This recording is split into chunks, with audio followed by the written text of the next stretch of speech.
Olá, gente querida, gente amiga, eu sou Mauro Lopes, aqui é o canal Paz e Bem, programa de número 2487, programa Paz e Bem, tem outros programas aqui no canal diariamente. Então, uma alegria grande em receber cada uma aqui. Estamos gravando esse programa às vésperas de mais um Grito dos Excluídos, o 31º. E quem vai conversar com a gente é tradicional todo ano, né? Aqui no canal, todo ano, quando tem Grito dos Excluídos, ele, o monge Marcelo Barros, vem aqui dialogar com a gente sobre o espírito, o sentido do Grito dos Excluídos. Comentava com ele aqui antes da gente entrar no ar, que se não estou enganado, esse é o quarto Grito dos Excluídos que a gente acompanha com Marcelo Barros aqui no Paz e Bem, que é motivo de grande alegria para nós. Marcelo, que bom que a gente está fazendo o nosso caminho aí, nossa história. Olá, tudo bem? Tudo bom, Mauro? Uma grande alegria. Tudo que paz, alegria para você e para todas as pessoas que estão conosco nesse Legal. programa. Então, nossa conversa hoje, como em outros 3 anos atrás, agora o quarto ano, é o Grito dos Excluídos. Este é o 31º Grito dos Excluídos e das Excluídas, que acontece num momento particular do país. Vocês estão vendo lá, democracia, no momento em que está em pleno curso o julgamento dos líderes golpistas, da tentativa de golpe de Estado contra a democracia e durante todo o ano de 2021, 2022 e especialmente no 8 de janeiro de 2023. 31º Grito dos Excluídos e das Excluídas neste domingo, 7 de setembro de 2025. Marcelo, quero dialogar contigo sobre exatamente qual é o sentido, o que tem. Cada ano a gente fala sobre o que tem de igual e de diferente no Grito dos Excluídos. O que nós temos de particular nesse grito? Eu tenho a impressão que o cuidar da casa comum, que foi o primeiro, cuidar da casa comum e da democracia é a luta de todo dia. Esse é o refrão, a palavra de ordem deste 31º grito. O cuidar da casa comum porque faz 10 anos, completam-se 10 anos da encíclica Laudato Si. E, de fato, com o Brasil sendo a sede, né, em Belém, da COP30, da Conferência de Mudanças Climáticas, não pode ficar apenas na mão do governo, na mão do diálogo assim muito oficial de cúpulas, tem que ir para o povo. Cada uma das COPs, as que teve aqui no Brasil, ao menos eu participei do que se chamava Cúpula dos Povos, né? Que é uma alternativa que não é oficial, mas que garante a participação popular nessa discussão da ecologia integral. E, por outro lado, a democracia, a gente sabe que, conforme a história oficial, muito lendária, mas é a história oficial, o Brasil começou a ser independente a partir de um grito. Independência ou morte, né, teria sido o grito que deu a independência ao Brasil. Mas a que tipo de independência e a quem essa independência? E aí a gente descobre que era o Estado que se livrou do domínio português e os ricos que passaram a pagar impostos, taxas, tributos e tudo isso ao imperador do Brasil no lugar de pagar ao imperador de Portugal. Fora disso, a escravidão continuou de 1822 até 1888, trazendo para cá milhões de pessoas negras escravizadas na África.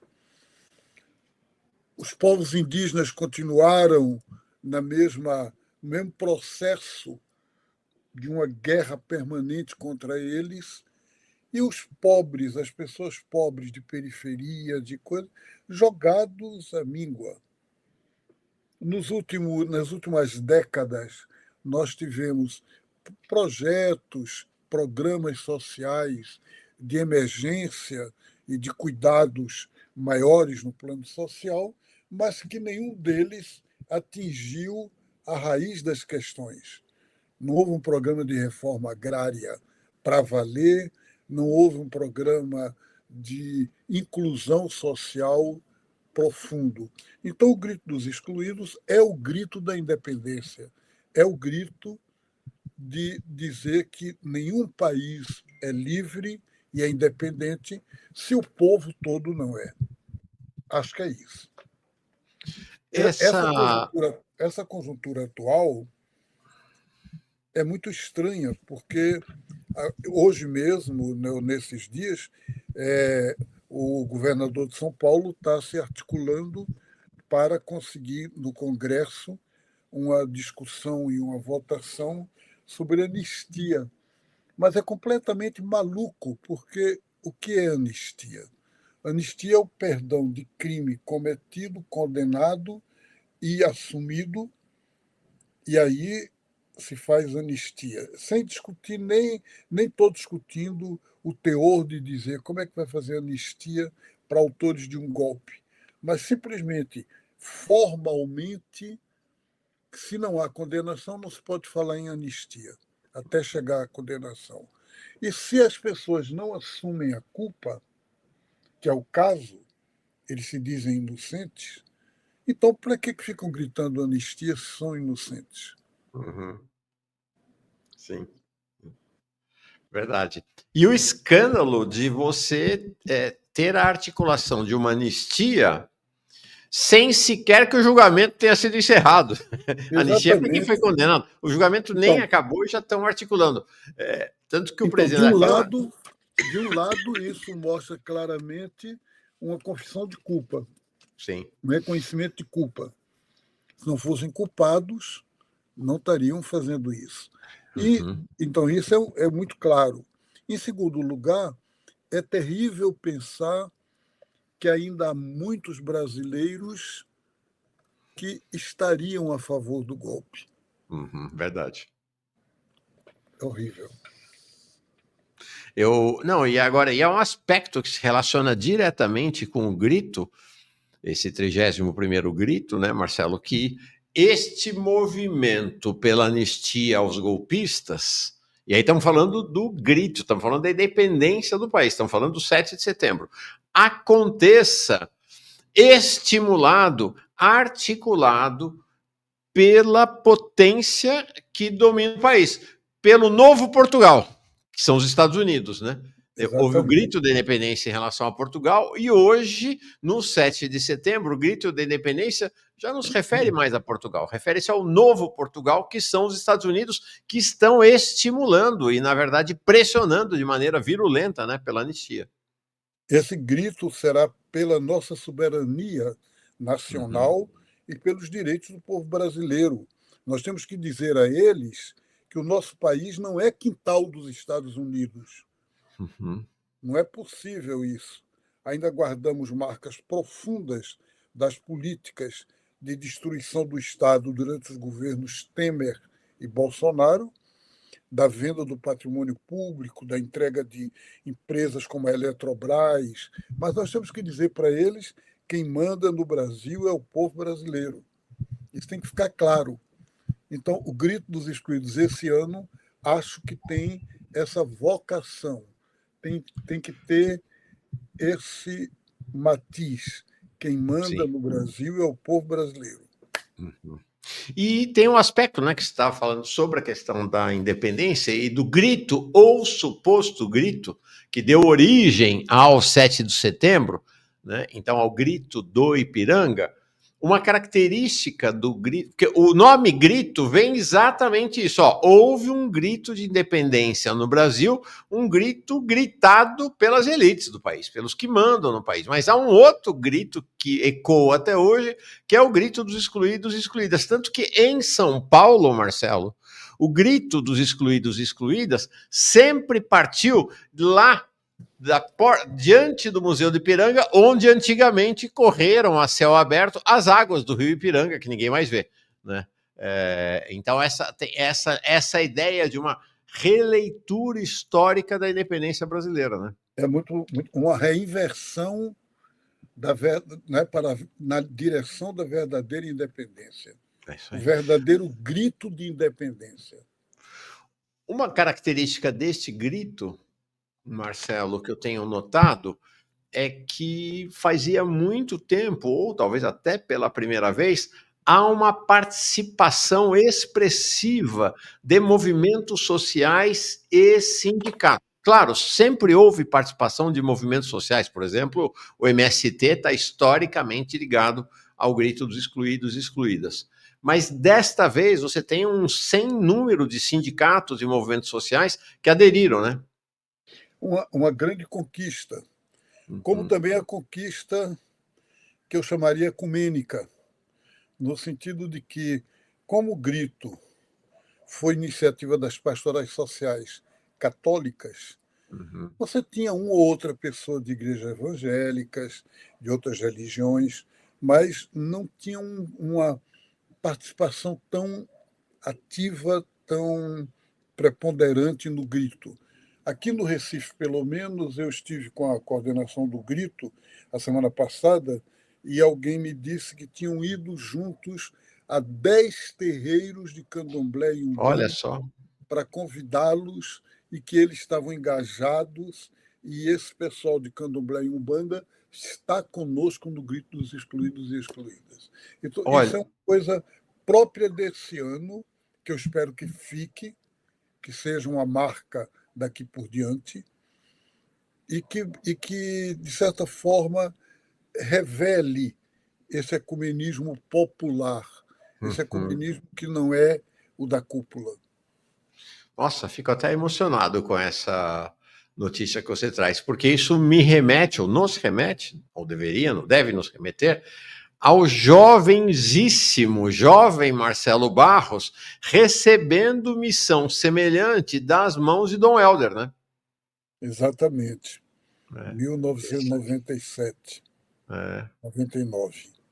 é, impressionante. É uma E aí interessante essa você fala. lembra que se trata de uma espiritualidade profética, que Sim. não é ligada automaticamente a uma religião, e sim a Uhum. uma ética evangélica que pode ser vivida em qualquer religião ou fora dela.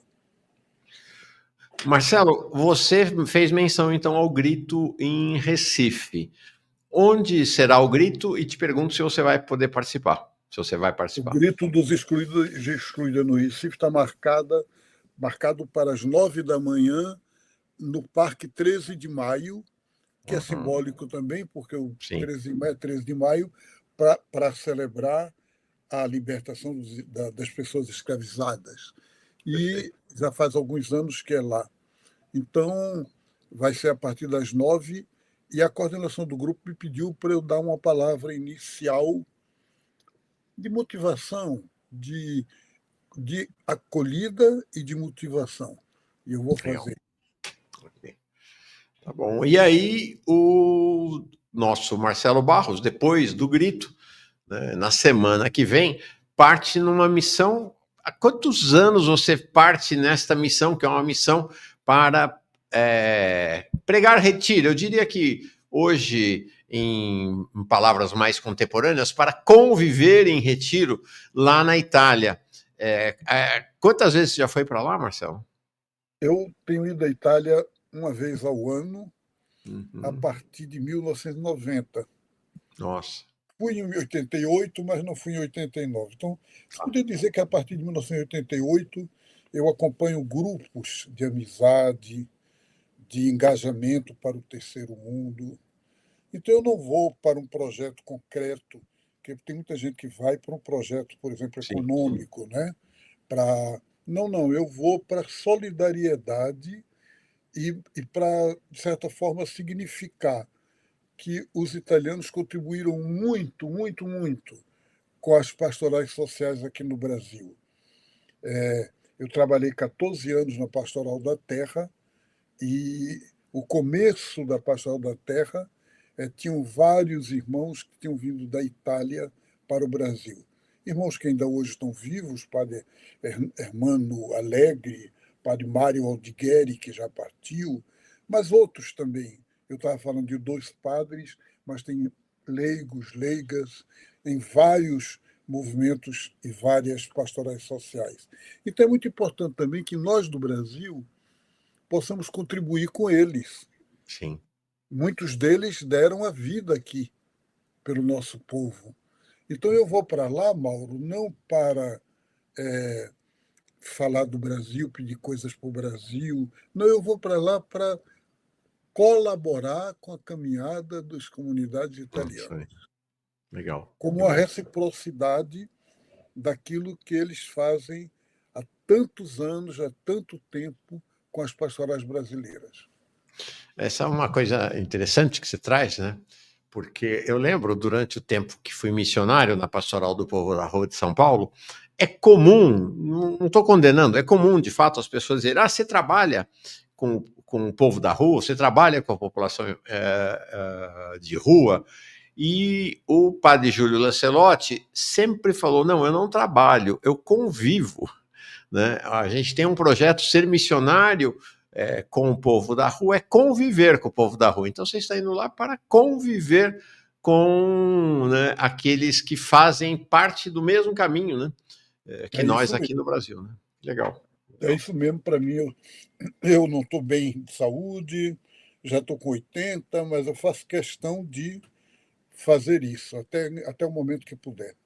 E, nesse sentido, penso que esse diálogo, né, entre mundos diferentes, entre realidades diferentes, eles pedem de nós uma abertura mais profunda. Principalmente, eu diria, um diálogo intergeracional. Um dos elementos, um dos grupos que eu vou participar na Itália está engajado na solidariedade aos palestinos. Perfeito. O padre Perfeito. Nandino Capovilla, que é um padre da Diocese de Veneza, levou um suprimento de remédios, de alimentos, e chegando no aeroporto de Tel Aviv, ele foi preso e teve que voltar para a Itália porque não permitiram ele seguir. Então, essa comunidade ela tem que ter o nosso reconhecimento, o nosso agradecimento e a Sim. nossa comunhão para a gente continuar essa luta. Porque não foi por isso que ele desistiu, que ele voltou e disse: então vou ficar em casa. Sim. Não, ele está continuando a luta. Né? O padre Flávio Lazzarini morou no Brasil 10 anos, no Mato Grosso, que não é brincadeira, Sim. naquela época. E agora ele continua numa cidadezinha chamada Cuneo, lá no norte da Itália, e ele vai ter um encontro grande de jovens que antigamente se chamava escoteiros. Uhum. Né? Hoje não sei o nome que eles têm, mas é entidade de mobilização de juventude, educação para os esportes, etc. Mas muitos jovens, adolescentes. Então, um diálogo com eles. Eu estou com 80 e fico feliz de ser escolhido para dialogar com esses meninos, né, e meninas. E aí aprendo muito com eles e dou a eles aquilo que eu posso Que dar: legal. confiança, estima, carinho. Legal. É muito forte, né, essa ideia que você está há 35 anos, na verdade, mais de 35 anos, mas há 35 anos anualmente, permanecendo com este compromisso com os italianos. Eu me lembro, sabe, Marcelo, inclusive, dos tempos do mosteiro, que a gente falava muito, né, permanecer, meno, em grego. Em grego tem um significado mais amplo do que em português, né? Permanecer está além desta ideia, né, de uma permanência ou impermanência, mas é continuar em um lugar ou em um estado, continuar uma relação, habitar. Então é muito forte, porque esta é uma das características, né, do cristianismo, é este estar com, é este habitar, é este compartilhar um mesmo estado. Então, é muito forte para mim que você mantenha esta permanência de um compromisso que se renova anualmente há 35 anos, Marcelo. Isso é raro. Isso Muito legal. mesmo. É, você sabe, Mauro, que aqui no Brasil, diferente de outros países da América Latina, eu tenho, na época que eu podia, porque agora com o problema do coração que eu tenho, não posso mais ir à Bolívia, à Colômbia, Peru, andinos, né? Mas eu ia todo ano para cursos de Bíblia. E o que eu notava é que muitos missionários e missionárias que vinham para ajudar nos países vinham da Espanha. Eles Hum, foram colonizados pelos espanhóis, e então eram espanhóis que até hoje continuam em muitas congregações a ajudar. Nós, no uhum, Brasil, recebemos alguns espanhóis de vários lugares da Espanha. Eu tenho amigas e amigos espanhóis na missão no Brasil. O próprio Pedro Casaldáliga sim. nasceu na Espanha, era de Barcelona, né? Era Uhum, catalão, mas realmente o Brasil não tem essa relação tão forte com Portugal no ponto de vista da missão. Houve um padre português, Jerônimo, acho que Figueiredo, que trabalhou no Secretariado Nacional do CPT, e foi muito bom. Mas, fora disso, eu perguntar quantos padres portugueses você conhece, ou quantas irmãs religiosas portuguesas no Brasil. Tenho a impressão que vocês vão responder pouco, quase nenhum. olha que Agora, interessante. italiano, Sim, perguntar, está em todo canto, né? O sim, Brasil inteiro. sim. Então, e na CNBB, inclusive. O Uhum, padre Dário Bossi é o coordenador das pastorais sociais transformadoras, de ação transformadora, e ele é italiano, quer dizer, ele está no Brasil, então ele é brasileiro de uhum, coração, mas ele sim, nasceu na Itália. sim. Então, portanto, a gente precisa corresponder a a essa Movimento. relação, né? Perfeito. Legal. 31º Grito dos Excluídos e Excluídas, 2025, neste 7 de setembro, acontecendo em todo o país.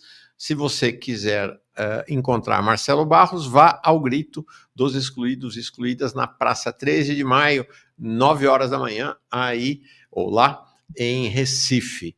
Marcelo, obrigado demais. Todo cuidado na viagem para a Europa, todo mundo cercando você, como dizia o saudoso Papa Francisco, né? Reze por mim, rezem por mim. Todo mundo rezando por você nessa viagem, que faça uma Rezem por excelente mim. viagem. É isso aí. Muito Obrigado, viu? obrigado, Mauro. Parabéns por esse trabalho lindo que você faz aqui e sigamos juntos. Sigamos. Reze por mim. É isso aí. Um abraço, gente. Paz e bem para todo mundo. Paz e bem. Um bom grito para todos e todas.